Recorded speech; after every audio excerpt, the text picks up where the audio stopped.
So hey welcome back. আজকের কিন্তু আবার আমরা চলে এসেছি ক্লাস 11-এর সেমিস্টার 1 নিয়ে। আজকের কিন্তু আমরা করব ক্লাস 11-এর সেমিস্টার 1-এর ট্যাক্স অ্যান্ড কস্ট বা কস্ট অ্যান্ড ট্যাক্স থেকে যে চ্যাপ্টারের নাম কিন্তু হলো কস্ট শিট। 3 নাম্বার চ্যাপ্টার, প্রচণ্ড ইম্পর্টেন্ট চ্যাপ্টার।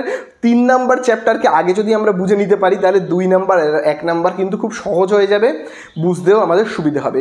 আর আগের ভিডিওতে আমরা কি আলোচনা করেছিলাম বলতো? কস্ট শিটের পুরো যে ফরম্যাট, পুরো ডিটেলসে আলোচনা করেছিলাম। কেন বসছে, কোথায় কি বসছে, কেন বসছে, কিভাবে কি হচ্ছে না হচ্ছে, সব কিন্তু ডিটেলসে আলোচনা করেছিলাম এবং একটা প্র্যাকটিক্যাল প্রবলেমও কিন্তু তোমাদেরকে সলভ করে দেখিয়েছিলাম। সেই অঙ্কের ভিডিও তোমরা যদি না দেখে থাকো, ডিসক্রিপশনে দেওয়া লিঙ্ক বা উপরে আই বাটনে ক্লিক করে কিন্তু দেখে নাও। তোমরা কিন্তু আগে পার্ট 1-এর ভিডিও দেখে নাও, তারপরে কিন্তু আজকে পার্ট 2-এর ভিডিও দেখা স্টার্ট করো। যদি পার্ট 1 না দেখে দেখো তাহলে কিন্তু আজকের ভিডিও দেখলে কিছুই বুঝতে পারবে না। তাহলে চলো, আজকে তো আমরা চলে যাব কস্ট শিটের অঙ্কে।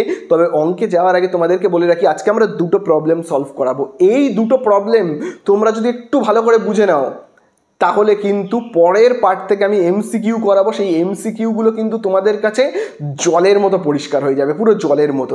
তাহলে চলো, আজকে আর বেশি কথা বাড়াবো না, আজকে আমরা প্রথমেই চলে যাব প্র্যাকটিক্যাল প্রবলেমে।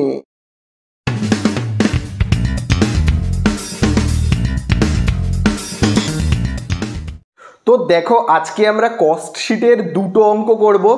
এই দুটো অঙ্ক কিন্তু খুব ভালো করে বুঝবে, তার কারণ এই দুটো অঙ্কের মধ্যে থেকে আমি এমন কিছু জিনিস বোঝাবো যে জিনিসটা কিন্তু পরবর্তী ভিডিওয়ে আমি যে এমসিকিউগুলো করাবো না, সেই এমসিকিউগুলোতে কিন্তু কাজে লাগবে। আমি এই যে বড় অঙ্কগুলো করাচ্ছি কেন বলো তো? যাতে এমসিকিউগুলো খুব ভালো করে বোঝা যায়। তো এই দুটো অঙ্ক আমি আজকের ভিডিওতে যে দুটো অঙ্ক করাবো তার উপর নির্ভর করে কিন্তু পরের ভিডিওর এমসিকিউগুলো আমাদেরকে করতে হবে, তাই জন্য খুব ভালো করে কিন্তু বুঝবে। তো দেখো, প্রথম অঙ্কটাই তোমরা স্ক্রিনের ওপর আশা করি দেখতে পাচ্ছ। বলেই দিয়েছে, from the following particulars relating to the years 2023 prepare a cost sheet. দেখবে এখানে দুটো তারিখের কথা উল্লেখ করেছে, দেখতে পাচ্ছ, 1/1/2023 আর 31/12/2023। 1/1/2023 হলো কিন্তু সব ওপেনিং ব্যালেন্স, আর 31/12/2023 ওগুলো কিন্তু হলো ক্লোজিং ব্যালেন্স। দেখতে পেয়েছো? তো দেখো, প্রথমেই দেওয়া রয়েছে র মেটেরিয়ালসের opening balance, closing balance. Finished গুডসের ওপেনিং ব্যালেন্সে দেখো ড্যাশ দেওয়া রয়েছে, দেখতে পেয়েছো তো? ড্যাশে দেওয়া রয়েছে, তার মানে ফাঁকা, কিছুই নেই। আর 31/12/2023 যে ক্লোজিং ব্যালেন্স সেটা কিন্তু জিজ্ঞাসা চিহ্ন দেওয়া রয়েছে, মানে জানতে চেয়েছে। তো আমরা খুব ভালো করে দেখো, আমরা আগের ভিডিওতে একটা অঙ্ক করিয়েছিলাম এবং তার আগে দেখবে আমি পুরো ছকটাকে কিন্তু বুঝিয়েছিলাম। তাহলে ছকটা আশা করি তোমরা বুঝে গেছো। তো তোমাদের খাতায় তো ছকটা আছে, সেইটা দেখে দেখে তোমরা কিন্তু অঙ্কটা করবে, ছক দেখে দেখে। প্রথম কয়েকটা অঙ্ক ছক দেখে দেখে করবে। তো দেখো, প্রথমেই আমরা ছকের উপরে কি হেডিং দিই বলো তো? প্রথমেই আমরা কিন্তু উপরে হেডিং দিই র মেটেরিয়াল কি কনজিউমড, ঠিক আছে? র মেটেরিয়াল কনজিউমড। তাহলে এর আন্ডারে আমরা কি কি জিনিস লিখি? যে কত র মেটেরিয়াল ছিল, কত র মেটেরিয়াল কিনলাম, তার মধ্যে থেকে কতটা খরচ করার পর কতটা বেঁচে গেল, বা কোনো রিটার্ন করে দিলাম কিনা। তো দেখো, অঙ্কের মধ্যে তোমরা দেখতেই পাচ্ছ আমি দাগ দিয়েছি, দেখো গোল করে, দেখতে পেয়েছো তো? ওইখানেই দেখো র মেটেরিয়ালের দেখো ওপেনিং ব্যালেন্স দিয়ে দেওয়া রয়েছে কত? 20,000 টাকা, ঠিক আছে? তাহলে চলো আমরা এখানে প্রথমেই লিখবো যে স্টক অফ র মেটেরিয়াল। দেখো, স্টক অফ র মেটেরিয়াল, আগের বারে দেখবে আমি লিখেছিলাম opening stock of raw materials, এবারে আমি একটু অন্যভাবে লিখছি, একই জিনিস, স্টক অফ র মেটেরিয়ালস, ঠিক আছে? র material, stock of raw materials. এইবারে খুব ভালো করে দেখবে আমি পাশে তারিখটা কত দিচ্ছি, 1/1/2023। এই যে আমি মাসের প্রথম তারিখটা দিলাম, প্রথম তারিখ মানেই হলো opening stock of raw materials. তাহলে কত টাকার র মেটেরিয়ালস আগের বছরে ছিল যেটা ব্যবহার করা হয়নি, সেটা হলো কিন্তু 20,000 টাকা। 20,000 টাকার র মেটেরিয়ালস আগের বারে ছিল যেটা ব্যবহার করা হয়নি। এইবারে আমি আবার কিনবো কত টাকার র মেটেরিয়াল? আমি এখানে লিখবো কি, পারচেস র মেটেরিয়ালস, ঠিক আছে? Purchase raw materials. তাহলে দেখো, আমি কিনছি কত টাকার র মেটেরিয়ালস, তোমরা কিন্তু দাগ দেবে খুব ভালো করে। দেখো, 2 লক্ষ টাকার র মেটেরিয়ালস কিন্তু আমি কিনছি। তাহলে ছিল আমার 20,000 টাকার র মেটেরিয়ালস, আমি আরও কিনলাম কিন্তু 2 লক্ষ টাকার র মেটেরিয়ালস, ঠিক আছে? এইবারে খুব ভালো করে দেখো আমরা কি করি, যে ছিল এত, আমি কিনলাম এত, তাহলে এই বছরও বেঁচে গেছে কিছু, পুরোটা তো আর আমি ব্যবহার করতে পারবো না। 2,20,000 টাকার র মেটেরিয়ালস রয়েছে, আমি কিন্তু পুরোটা ব্যবহার করতে পারিনি, কিছু টাকার মালপত্র বেঁচে গেছে। সেটাও দেখো দাগ দিয়ে দাও তোমরা, 31/12/2023 দেখবে রয়েছে 31/12/2023, অর্থাৎ বছরের শেষ তারিখ।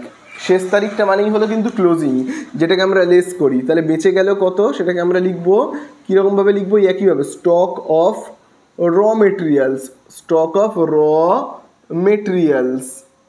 ঠিক আছে, এটাকে তোমরা closing stock of raw materials বলে জানো, ওই একই জিনিস, শুধু মাসের শেষ তারিখটা দিয়ে দেবো মানেই হয়ে যাবে কি ক্লোজিং স্টক। বোঝা গেল? তাহলে দেখো কত টাকার মালপত্র বেঁচে গেছে বলো তো, 30,000 টাকার মালপত্র কিন্তু আমাদের এখানে বেঁচে গেছে, ব্যবহার হয়নি। ঠিক আছে, এইবারে দেখো আর কি কিছু এখানে দেওয়া রয়েছে, দেখো কোনো রিটার্ন কিছু দেওয়া আছে কি, দেখো কোনো রিটার্ন এখানে কিন্তু কিছু দেওয়া নেই। তাহলে দেখো আমরা এখানে জাস্ট যোগ বিয়োগ করব।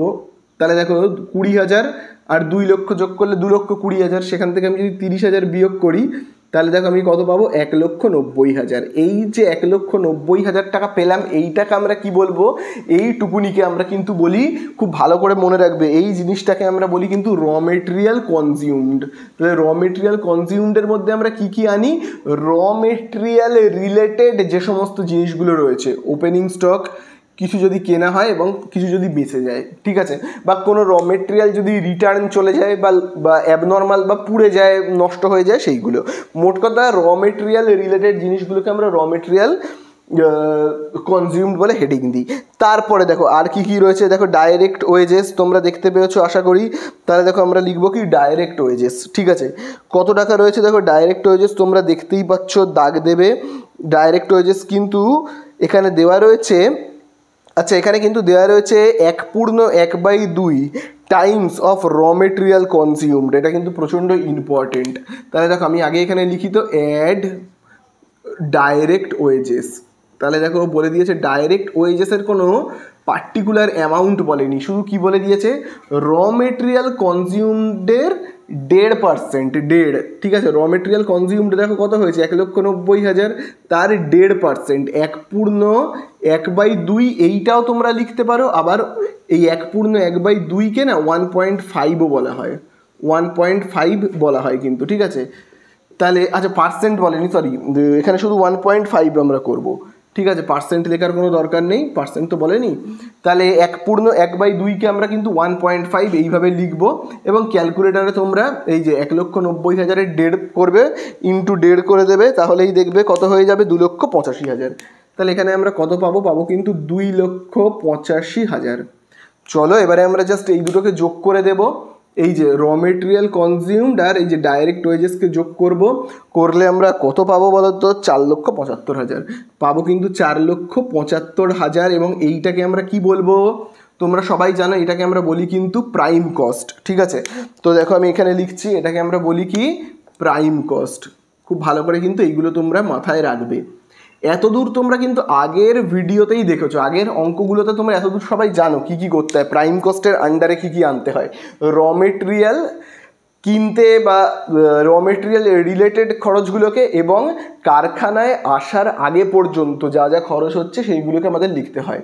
তারপরে আমাদের হেডিংয়ে কি লিখতে হয়, তারপরে কিন্তু আমাদের করতে হয় ফ্যাক্টরি ওভারহেড। ঠিক আছে, ফ্যাক্টরি ওভারহেড এইটা কিন্তু আমাদের করতে হয়।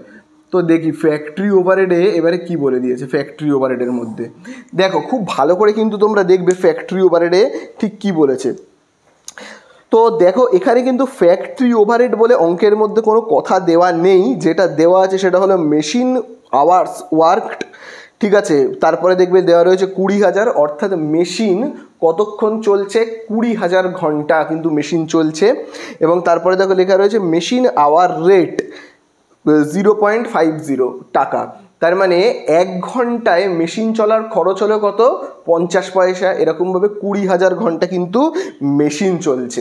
তাহলে দেখো মেশিন কোথায় চলে, কারখানায়। তাহলে মেশিনের যে খরচ সেটাকে আমরা কোথায় আনবো, ফ্যাক্টরি ওভারহেডে কিন্তু আনবো। ঠিক আছে, তাহলে এখানে আমরা কি লিখবো, মেশিন, তাহলে এখানে আমরা কি লিখবো, মেশিন আওয়ার্স ওয়ার্কড। তাহলে মেশিন আওয়ার্স ওয়ার্কড, তাহলে মেশিন চলছে, তাহলে দেখো কতক্ষণ চলছে, 20,000 ঘন্টা কিন্তু চলছে, এবং এক এক ঘন্টার জন্য 50 পয়সা করে খরচ হচ্ছে, তাহলে এটাকে আমরা গুণ করে দেবো, করলেই পেয়ে যাবো এখানে কত 10,000 টাকা। তাহলে এই যেটা পেলাম এটা হলো কারখানার খরচ, আর র মেটেরিয়াল কিনতে এবং কারখানায় আনতে 4,75,000 খরচ হয়ে গেছে, আরও 10,000 খরচ হলে মানে কত হচ্ছে 4,85,000। এইটাকে আমরা কি বলবো, এইটাকে কিন্তু আমরা বলি ওয়ার্ক কস্ট, ঠিক আছে, এটাকে আমরা বলি কিন্তু ওয়ার্ক কস্ট, ঠিক আছে। তাহলে এই আমরা লিখবো কি ওয়ার্ক কস্ট। তাহলে আশা করি তোমরা বুঝতে পারলে ওয়ার্ক কস্ট এর ব্যাপারটা। তাহলে এই মিটে গেল আমাদের ফ্যাক্টরির ব্যাপার। ফ্যাক্টরির পর আমরা যে জিনিসটাতে আসি সেইটা কি, সেটা হলো কিন্তু অফিস ওভারহেড, তাই তো। তারপরে আমরা যে জিনিসটায় আসি সেটা হলো কিন্তু অফিস ওভারহেড। তো দেখি অফিসে কি কি খরচা হচ্ছে এবং কত সেই টাকাগুলো। তো দেখবে খুব ভালো করে দেখো অফিসে কি কি খরচা হচ্ছে, বইয়ের মধ্যে তোমরা কিন্তু দাগ দেবে। দেখো অফিস ওভারহেড লেখা রয়েছে কি 50% অফ ওয়ার্ক কস্ট, দেখতে পেয়েছো। তাহলে অফিস ওভারহেডে কত টাকা খরচা হচ্ছে, দেখো আমি আবার তাহলে এখানে লিখছি কিন্তু, হ্যাঁ, যে অফিস ওভারহেড আমি আবার এখানে দেখো লিখছি অফিস ওভারহেড। তাহলে অফিস ওভারহেড কত টাকা খরচা হচ্ছে বলো তো, বলে দিয়েছে 50% অফ কি বলে দিয়েছে ওয়ার্ক কস্ট, দেখতে পেয়েছো তোমরা দাগ দিয়েছো। তাহলে ওয়ার্ক কস্টের দেখো টাকাটা কত রয়েছে, ওয়ার্ক কস্টের টাকা রয়েছে 4,85,000, সেই 4,85,000 এবং তার কত পার্সেন্ট 50%, তাহলে 4,85,000-এর 50% কত হয় তোমরা কিন্তু ক্যালকুলেটারে হিসাব করে নেবে, 2,42,500। তাহলে হচ্ছে কত 2,42,500।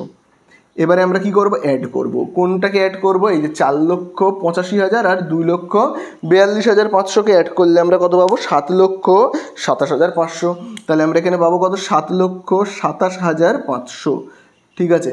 তাহলে এই যে টাকাটা আমরা পেলাম এই টাকাটাকে আমরা কি বলবো বলো তো, এটাকে আমরা বলবো কিন্তু কস্ট অফ প্রোডাকশান। এই টাকাটাকে আমরা কি বলি কস্ট অফ প্রোডাকশান, ঠিক আছে, কস্ট অফ প্রোডাকশান,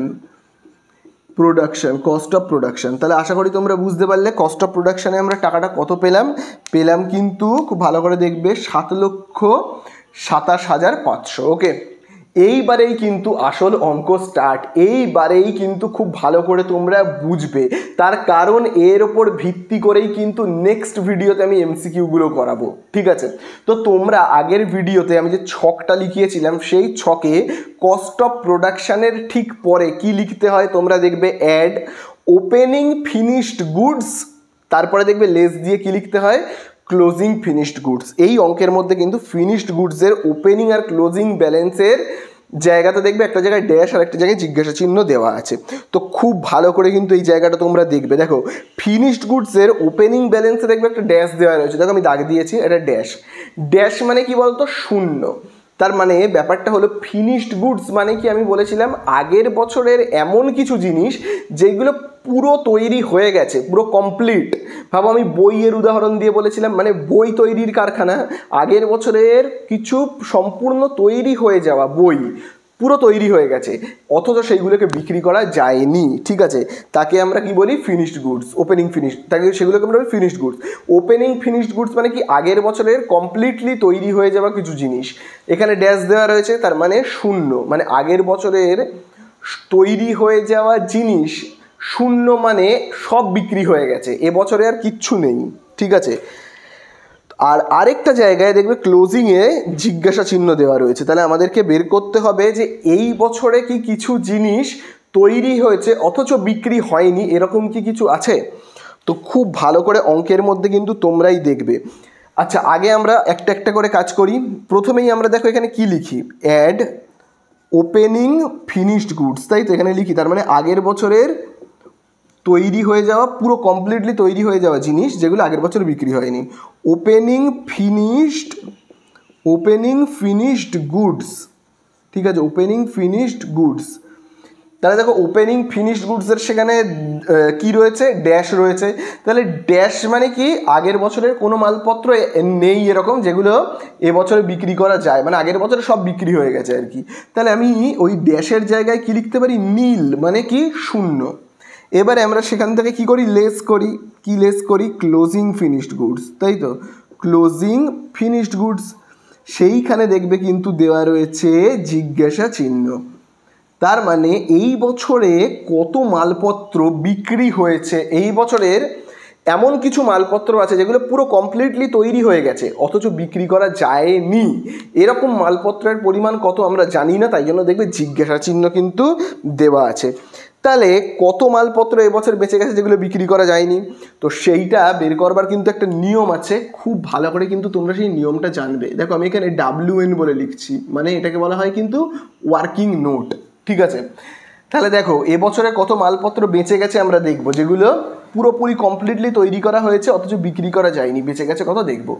তাহলে দেখো আগের বছর কত মালপত্র বেঁচে গিয়েছিল আগে বলো তো, আগের বছরে কত মালপত্র বেঁচে গিয়েছিল সেটাকে আমরা আগে লিখব। তো দেখো আগের বছরে বেঁচে গিয়েছিল কিছুই বাঁচেনি, তো আমি দেখো লিখছি নীল, আগের বা শূন্য লিখছি, আগের বছর কোনো মালপত্র কি মানে বাঁচেনি যেগুলো আমি এবছর বিক্রি করতে পারি, শূন্য। এবছরে আমি কত মালপত্র তৈরি করেছি তোমরা কিন্তু দাগ দেবে।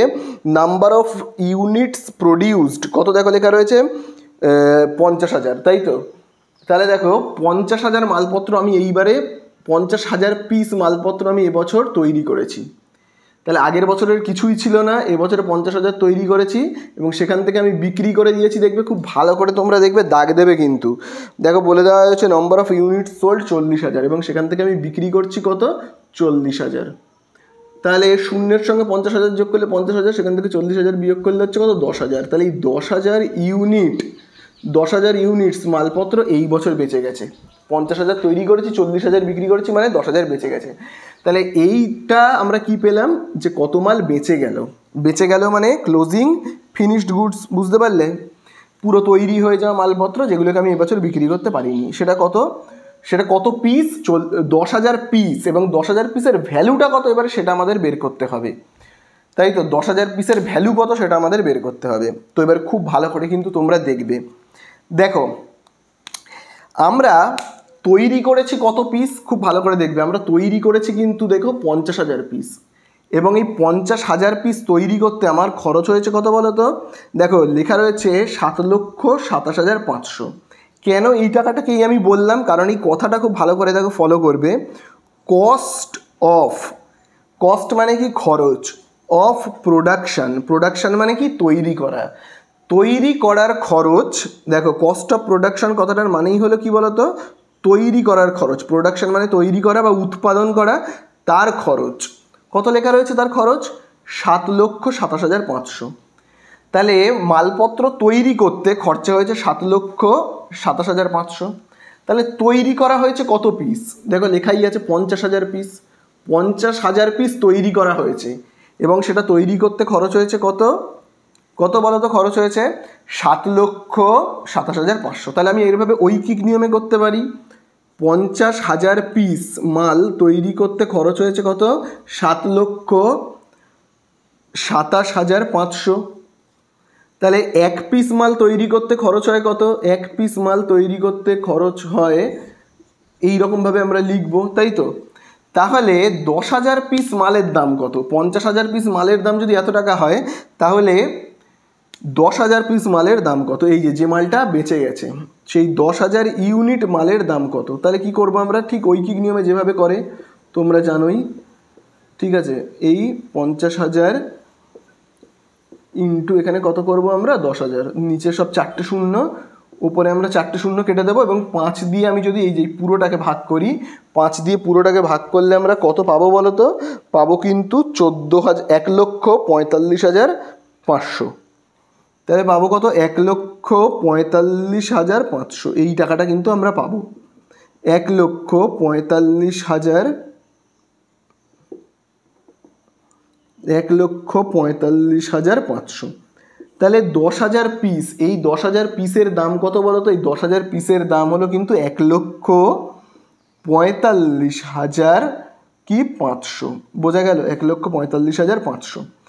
তাহলে আমরা প্রথম যে জিনিসটা শিখলাম, এই সূত্রটাকে তোমরা কিন্তু নোট ডাউন করবে, যে কত পিস মাল এইবারে বেঁচে গেছে, তৈরি হয়ে যাওয়া কমপ্লিট হয়ে যাওয়া মাল কত পিস বেঁচে গেছে, বিক্রি করতে পারিনি, সেইটা কি করে বের করতে হয়, মানে যেটাকে আমরা ক্লোজিং ফিনিশড গুডস বলি, সেটা কি করে বের করতে হয় খুব ভালো করে কিন্তু জেনে রাখবে। সেটা বের করবার নিয়ম হলো, আগের বছরে কত মাল বেঁচে গিয়েছিল, আগের বছরে দেখেছি এবারে শূন্য বেঁচে গিয়েছিল, তাহলে আগের বছরের বেঁচে যাওয়া মালটাকে আমরা কি বলি, ওপেনিং, খুব ভালো করে দেখবে, opening finished goods, opening finished goods, opening finished goods, তার সাথে দেখবে আমরা কি করলাম, যোগ করলাম, যোগ 50,000, মানে কতটা প্রোডাকশান হয়েছে, প্রোডাকশান কত হয়েছে, ঠিক আছে, তার থেকে বিয়োগ করলাম 40,000 বিক্রি হয়ে গেছে অর্থাৎ সেলস, তাহলেই কিন্তু আমরা সমান সমান কি পেয়ে গেলাম, 10,000, মানে কত পিস বিক্রি হয়নি, যেটাকে আমরা কি বলি, ক্লোজিং ফিনিশড গুডস। এই নিয়মটা কিন্তু তোমরা খুব ভালো করে কিন্তু খাতায় লিখে নাও, তার কারণ এই নিয়মটার উপর ভিত্তি করে, এই যে নিয়মটা আমি লেখালাম, এই নিয়মটার উপর ভিত্তি করে পরের ভিডিও সব এমসিকিউ করতে হবে কিন্তু, তাই জন্য এই নিয়মটা জানা খুব জরুরি। বোঝা গেল? তাহলে এখান থেকে আমরা বিয়োগ করলে কত পাবো দেখো, 0 থেকে এই টাকাটাকে বিয়োগ করলে আমরা মাইনাস এই টাকাটা পাবো, মাইনাস 1,45,500, মাইনাস হলে ব্র্যাকেট করে লিখবো। তাহলে এই যে 7,27,500 থেকে 1,45,500কে যদি আমরা বিয়োগ করি পাবো কত, 5,82,000, কত পাবো, 5,82,000, ঠিক আছে। এবং এটাকে আমরা কি বলে লিখবো, cost of goods sold, cost of goods sold, ঠিক আছে, কস্ট অফ গুডস সোল্ড। তাহলে কস্ট অফ গুডস সোল্ড আমরা কত পেলাম, 5,82,000 টাকা। এরপরে দেখো নেক্সট যে জিনিসটা আমরা কি লিখি, সেলিং ওভারহেড, তোমরা সবাই জানো সেলিং ওভারহেড। তাহলে এখানে চলো আমরা লিখবো কি, সেলিং ওভারহেড। সেলিং ওভারহেড দেখি আমাদের কত রয়েছে, সেলিং ওভারহেড দেখি আমাদের কত দেওয়া রয়েছে। সেলিং ওভারহেড সম্পর্কে ঠিক কী বলে দিয়েছে দেখো, সেলিং ওভারহেড দেখবে লেখা রয়েছে 1.50 টাকা পার ইউনিট, জাস্ট লেখা রয়েছে 1.50 টাকা পার ইউনিট। কত ইউনিট আমরা নেব, যেহেতু সেলিং ওভারহেড করছি তাহলে সেল হয়েছে কত ইউনিট, 40,000, তাহলে 40,000-এর ওপর কত পার্সেন্ট করবো, কত টাকা করবো, 1.5 টাকা করে। 40,000 পিস বিক্রি হয়েছে, তার উপর আমরা কত করব, 1.5 টাকা করে। তাহলে 40,000-এর ওপর আমি যদি দেখো 1.5 টাকা করে করি, তাহলে আমার এখানে হচ্ছে কত, 60,000 টাকা, ঠিক আছে, কত হচ্ছে, 60,000 টাকা। চলো যোগ করে দিই, এইটার সঙ্গে 60,000কে আমি যদি যোগ করি তাহলে আমরা পাবো কত, 6,42,000 টাকা। তাহলে এখানে আমরা পাবো কত, 6,42,000 টাকা। এবং এইটাকে আমরা কি বলে লিখবো, কস্ট অফ সেলস, ঠিক আছে, কস্ট অফ সেলস। আশা করি তোমরা বুঝতে পারলে। তাহলে আশা করি তোমরা বুঝতে পারলে কস্ট অফ সেলস কত হলো, 6,42,000 টাকা। এই কস্ট অফ সেলস কথার মানে কি বলো তো, কস্ট অফ সেলস কথার মানে হলো আমরা যত পিস মাল বিক্রি করছি, কত পিস মাল বিক্রি করছি বলো তো, 40,000 পিস। সেই 40,000 পিস মাল তৈরি করতে কত টাকা খরচা হয়েছে, কথাটায় দেখবে লেখা রয়েছে কস্ট, মানে খরচা, অফ সেলস মানে বিক্রি করছি যত পিস, সেই পিস মাল তৈরি করতে 40,000 পিস মাল তৈরি করতে খরচ হয়েছে 6,42,000 টাকা। এবার এই 40,000 পিস মাল তৈরি করতে খরচ হয়েছে 6,42,000 টাকা, এবং এটাকে বিক্রি করছি আমরা কত টাকায়, সেটাকেও খুব ভালো করে দেখবে। দেখো লেখা রয়েছে সেলিং প্রাইস পার ইউনিট ₹20 টাকা, তোমরা দেখতে পেয়েছো আশা করি। তো সেইটাকে তার মানে কি, যত পিস মাল বিক্রি করছি 20 টাকা করে পার পিসের দাম, পার পিসের দাম কত, 20 টাকা করে। তো দেখো আমি আবার এইখান থেকে করছি অঙ্কটাকে, ঠিক আছে। তো দেখো কস্ট অফ সেলস তো লেখা হয়ে গেছে, আর আমি বিশেষ কিছু লিখছি না, জাস্ট এর পরে পরে তোমরা লিখবে, আমার নিচে জায়গা নেই বলে আমি এখানে করছি। ঠিক তার নিচে লিখবে কি, প্রফিট, এবং ঠিক তার নিচে কি লিখবে, সেলস। তাহলে আমরা বিক্রি করছি কত টাকায়, 40,000 পিস বিক্রি করছি, এক একটা 20 টাকা করে। তাহলে কত টাকা হচ্ছে বলো তো, 8 লক্ষ টাকায় কিন্তু আমরা সব মাল বিক্রি করে দিচ্ছি। বোঝা গেল, 8 লক্ষ টাকায়। তাহলে 6,42,000 টাকায় তৈরি করে যদি আমি 8 লক্ষ টাকায় বিক্রি করি, তাহলে প্রফিট হচ্ছে, তোমরা বুঝতেই পারছো, তাহলে প্রফিটটা কত হবে, 1,58,000 টাকা। বিয়োগ করবে জাস্ট এটা থেকে এটাকে বিয়োগ করবে, পেয়ে যাবে কত, 1,58,000 টাকা। তাহলে এই হয়ে গেল আমাদের অঙ্ক শেষ। তবে এই অঙ্কটায় যে জিনিসটা সবথেকে ইম্পর্টেন্ট সেটা হলো কিন্তু এই রুলটা জানলে পরবর্তী এমসিকিউগুলো কিন্তু আমরা করতে পারবো, ঠিক আছে। তাহলে খুব ভালো করে দেখে নাও, চলে যাব আমরা নেক্সট অঙ্কে। তো দেখো এবারে আমরা আবার একটা নতুন অঙ্কে চলে এসেছি। এইখানে কিন্তু ডাইরেক্ট কস্ট শিট করতে বলেনি, এইখানে দেখো কি বলে দিয়েছে, তোমরা খুব ভালো করে দেখবে। On the basis of the information given below in respect of production of a certain product prepare, যেটা তৈরি করতে বলে দিয়েছে, a statement of cost and find out its selling price. তাই জন্য দেখো আমি উপরে হেডিং করেছি স্টেটমেন্ট অফ কস্ট বলে। ঠিক আছে, তোমাদের এই অঙ্কটা দেখে ঘাবড়ে যাওয়ার কিছুই নেই যে বাবা আগে কস্ট শিট করালো এখন আবার কি করাচ্ছে গুলিয়ে যাবে, কিচ্ছু নয়। কস্ট শিটই, এটাও কিন্তু কস্ট শিট, শুধুমাত্র হেডিংটা একটু পাল্টে গেছে। আর কয়েকটা জিনিস এই অঙ্কে আমি একটু বুঝিয়ে বলবো, সেইগুলো কিন্তু ভালো করে শুনবে, কারণ তার উপরেই কিন্তু নির্ভর করছে অনেক এমসিকিউ। তাহলে দেখো অঙ্কের শুরুতেই একদম সোজাসাপটাভাবে দিয়ে দেওয়া রয়েছে কিন্তু ডাইরেক্ট মেটেরিয়াল কনজিউমড, মানে ওই র মেটেরিয়াল কনজিউমড, অর্থাৎ র মেটেরিয়াল রিলেটেড জিনিসগুলোই কিন্তু দেওয়া আছে। তাহলে চলো এখানে আমরা লিখবো কি direct material consumed, direct material consumed যেগুলো আমরা লিখি এখানে, এর আন্ডারে আমরা কি কি লিখি দেখবে, এর আন্ডারে কিন্তু আমরা লিখি ওপেনিং স্টক অফ র মেটেরিয়াল, তারপরে কি লিখি আমরা অ্যাট র material purchase less closing stock of র মেটেরিয়াল। এখানে কিন্তু এত কিছু করবার দরকার নেই, একেবারে সব কিছু করে ওপেনিং স্টক অফ র মেটেরিয়াল তার সঙ্গে র মেটেরিয়াল পারচেসড অ্যাড করে closing stock of raw materials minus করে একেবারে র মেটেরিয়াল কনজিউমড দেখো কত বলে দিয়েছে 8,000 টাকা কিন্তু বলে দিয়েছে। তাহলে চলো এখানে আমরা কত লিখবো কিন্তু 8,000 টাকা, বুঝতে পারলে। তারপরে তোমরা দেখো খুব ভালো করে, এরপরে বলে দিয়েছে কি ডাইরেক্ট ওয়েজেস, তারপর ডাইরেক্ট এক্সপেন্সেস। তাহলে সমস্ত ডাইরেক্ট জিনিসকে আমরা কোথায় লিখি, কিন্তু আমরা এইখানে লিখি। ঠিক আছে, ডাইরেক্ট ওয়েজেস, এখানে আমরা লিখবো কি ডাইরেক্ট ওয়েজেস কত রয়েছে দেখো, ডাইরেক্ট ওয়েজেস তোমরা দেখবে 7,000 টাকা, আর দেখবে ডাইরেক্ট এক্সপেন্সেস 2,000 টাকা। অ্যাড করবো আমরা ডাইরেক্ট, কি করব আমরা ডাইরেক্ট এক্সপেন্সেস। ঠিক আছে, ডাইরেক্ট এক্সপেন্সেস দেখো এখানে কত বলে দিয়েছে 2,000 টাকা। তাহলে র মেটেরিয়াল কনজিউমড আর সমস্ত ডাইরেক্ট এক্সপেন্সেসকে যোগ করে আমরা কি পাই, প্রাইম কস্ট। তাহলে দেখো আমরা এখানে প্রাইম কস্ট কত পাবো বলো তো, তাহলে দেখো এগুলোকে তোমরা যোগ করো কিন্তু। ঠিক আছে, তাহলে দেখো 8,000 আর 2,000 কত 10,000 আর সাথে হবে 17,000। তাহলে এই যে আমি 17,000 লিখলাম, এটা আমি কি লিখলাম কিন্তু প্রাইম কস্ট। ঠিক আছে, এটা আমি কি লিখলাম কিন্তু প্রাইম কস্ট কত 17,000। এরপরে দেখো প্রাইম কস্টের পরে কি লিখতে হয়, ফ্যাক্টরি ওভারহেড। দেখো অঙ্কের মধ্যে আছে কিনা ফ্যাক্টরি ওভারহেড, অবশ্যই আছে, তোমরা দেখতেই পাচ্ছ ফ্যাক্টরি ওভারহেড দেখো কত টাকা আছে 2,800 টাকা। তাহলে চলো এখানে আমরা লিখবো ফ্যাক্টরি ওভারহেড। তাহলে এখানে আমরা কি লিখবো, ফ্যাক্টরি ওভারহেড। ঠিক আছে, ফ্যাক্টরি ওভারহেডে আমরা কত লিখবো কিন্তু 2,800 টাকা। ঠিক আছে, তাহলে 2,800 টাকা যদি আমরা যোগ করি তাহলে আমরা পাবো কত, পাবো কিন্তু 19,000। ঠিক আছে, এই দেখো এই দুটো টাকাকে আমি যদি যোগ করি তাহলে আমি পাবো কত 19,800 টাকা। এইটাকে আমরা কি বলবো কিন্তু ওয়ার্ক কস্ট। ঠিক আছে, এটাকে আমরা বলবো কি ওয়ার্ক কস্ট।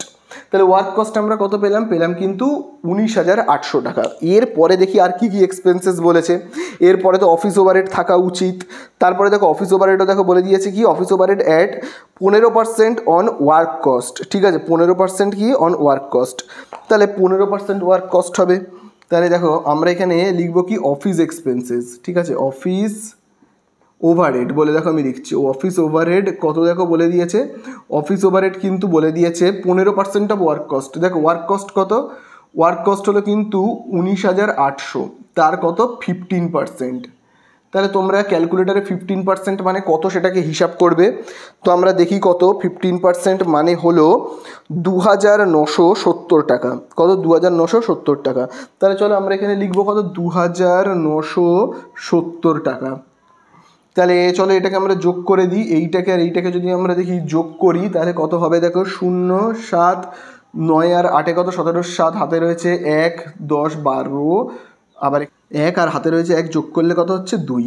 তাহলে দেখো আমরা কত পাচ্ছি 22,770 টাকা। তাহলে এটাকে আমরা কি বলবো কিন্তু কস্ট অফ প্রোডাকশান। এটাকে আমরা বলবো কি কস্ট অফ প্রোডাকশান, তোমরা সবাই জানো কস্ট অফ প্রোডাকশান। তাহলে দেখো কস্ট অফ প্রোডাকশান আমরা কত পেলাম বলো তো 22,770 টাকা। এবারে এই যে কথাটা না কস্ট অফ প্রোডাকশান, এই কথাটার মানে কি বলো তো, কস্ট মানে হলো কি বলো তো খরচ, প্রোডাকশান মানে কি যত মাল আমরা উৎপাদন করছি বা যত পণ্য আমরা উৎপাদন করছি তৈরি করছি, সেই তৈরি করার খরচটা হলো কত 22,770 টাকা। এইবারে দেখি আমাদের অঙ্কের মধ্যে ঠিক কি জানতে চেয়েছে। দেখো আমাদের অঙ্কের মধ্যে পরে দেখো বলে দিয়েছে প্রফিট 25% অন সেলস। তাহলে আমাদের যে প্রফিটটা হচ্ছে কি সেলের ওপর 25%। আর আমাদের কাছে জানতে চেয়েছে কিন্তু স্টেটমেন্ট অফ কস্ট। তাহলে দেখো আমরা কস্ট পেয়ে গেলাম, যে সমস্ত মালপত্র তৈরি করতে কত টাকা খরচা পড়ছে, এবং যেটা জানতে চেয়েছে সেটা হলো কিন্তু বলে দিয়েছে কি সেলিং প্রাইস। এই জায়গাটা কিন্তু খুব ভালো করে দেখবে, সেলিং প্রাইস জানতে চেয়েছে। আর বলে দিয়েছে প্রফিট 25% অন সেল। প্রফিট কার ওপর হচ্ছে 25% অন সেল। অন সেল যেহেতু বলে দিয়েছে, তাহলে আমরা সেলটাকে ধরে নেব 100, সেলসকে আমি ধরে নেব 100। প্রফিট কত বলে দিয়েছে, প্রফিট কিন্তু দেখবে বলে দিয়েছে 25% অন সেলস। তার মানে প্রফিট যদি 25 হয় তাহলে সেলসটা 100। যদি বলে দিত profit 25% on cost, on cost বললে আমি কস্টকে 100 ধরে নিতাম, কিন্তু এখানে অন সেলস বলেছে, তাই জন্য আমি সেলসকে 100 ধরে নিয়েছি। তাহলে এবার তোমরাই বলো, বিক্রি করছি 100 টাকায়, 100 টাকায় বিক্রি করেও 25 টাকা লাভ রাখছি, মানে আমি জিনিসটা মানে আমার জিনিসটা তৈরি করতে তাহলে কত টাকা খরচা হয়েছে, তাহলে আমার জিনিসটা তৈরি করতে খরচা হয়েছে কত 75 টাকা। তাহলে আমি 75 টাকায় কিনে বা তৈরি করে বিক্রি করছি 100 টাকায়, তাই জন্যই আমার 25 টাকা লাভ হচ্ছে। বোঝা গেল? তাহলে খুব ভালো করে কিন্তু তোমরা দেখবে, খুব ভালো করে দেখবে তোমরা। এখানে দেখো তাহলে 75 হলো কি কস্ট, আর এইখানে দেখো কস্ট কত টাকা দেওয়া রয়েছে, দেখো 22,770 টাকা। তাহলে 75 টাকার ইজুকাল টু 75%ও যা, বা 75 ইজুকাল টু আমি বলতে পারি কত, এইটা। এইখানে কস্ট মানে 75 আর এখানে কস্ট মানে 22,770। তাহলে 75 আর এই 22,770 দুটোই কি একই জিনিস, 22,770। তাহলে ঐকিক নিয়মে করব, এক মানে কত হবে, এক মানে হবে এইটা বাই 75। তাহলে অ্যান্সারে জানতে চাই যে সেলিং প্রাইসটা কত। তাহলে দেখো সেলটা কত, দেখো সেল মানে হলো 100। দেখো আমি ধরে নিয়েছি সেলিং প্রাইস, তাহলে সেল মানে হলো 100, তাহলে 100 মানে এখানে কত হবে, আশা করি তোমরা বুঝতে পারলে। ইন্টু আমরা 100 করব। তাহলে তোমরা ক্যালকুলেটারে কি করবে বলো তো, এইটাকে আর এইটাকে গুণ করবে, করে 75 দিয়ে ভাগ করবে।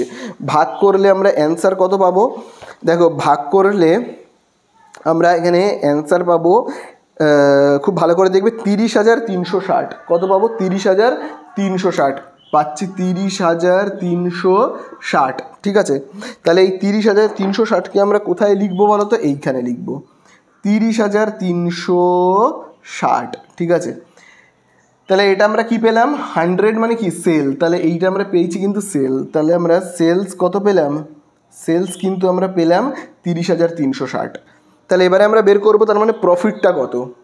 তাহলে তোমরাই বলো প্রফিট কত হবে। প্রফিট আমরা কি করে বের করব, বিক্রি করেছি এই টাকায়, তৈরি করতে খরচ হয়েছে এই যে এই টাকাটা, তাহলে এই টাকা থেকে সেল থেকে কস্ট অফ প্রোডাকশানটাকে যদি আমরা বিয়োগ করে দিই, তাহলে পেয়ে যাবো কত, প্রফিট 7,590 টাকা। তাহলে প্রফিট আমরা কত পাবো, 7,590 টাকা। তো আশা করি তোমরা বুঝতে পারলে। এই জিনিসটা কিন্তু ভালো করে তোমরা বুঝবে, কারণ এর উপর নির্ভর করেই কিন্তু পরের ভিডিওর MCQ রয়েছে। তো ভালো করে কিন্তু তোমরা নোট ডাউন করে নাও।